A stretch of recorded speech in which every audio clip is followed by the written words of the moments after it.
आकांक्षा दुबे का आरोपी समर सिंह गिरफ्तार हो गया है। जी हां, इस वक्त की बड़ी खबर आपको बता दें कि समर सिंह को गिरफ्तार कर लिया गया है। जी हां, उत्तर प्रदेश के गाजियाबाद से समर सिंह को गिरफ्तार कर लिया गया है। आकांक्षा दुबे हत्याकांड के अब तक की सबसे बड़ी खबर। आकांक्षा दुबे की मौत के बाद से ही समर सिंह फरार चल रहा था। समर सिंह को ढूंढने के लिए पुलिस अलग अलग जगह दबिश डाल रही थी। 4 राज्यों में 9 शहरों में 50 ठिकानों पर 100 लोगों से पूछताछ के बाद समर सिंह को गिरफ्तारी हो गई है। आकांक्षा केस में मुख्य आरोपी समर सिंह, जो कि आकांक्षा की मां ने सीधे सीधे आरोप लगाया कि मेरी बेटी का दोषी है समर सिंह। उसी के बाद से समर सिंह फरार चल रहा था। समर सिंह का गिरफ्तारी होना यूपी पुलिस के लिए और आकांक्षा दुबे को न्याय मिलने में एक बहुत बड़ी कामयाबी भरा कदम है।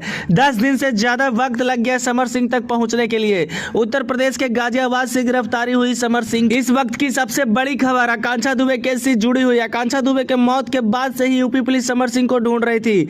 समर सिंह को ढूंढना भी इसलिए बेहद जरूरी था क्योंकि आकांक्षा का बॉयफ्रेंड था समर सिंह। लेकिन साथ ही साथ यह भी खबर थी कि कुछ दिन पहले ही समर सिंह का ब्रेकअप हो गया था आकांक्षा दुबे से। लेकिन आकांक्षा दुबे का मौत हो जाना और समर सिंह का फरार हो जाना कई सवाल खड़ा कर रहा था।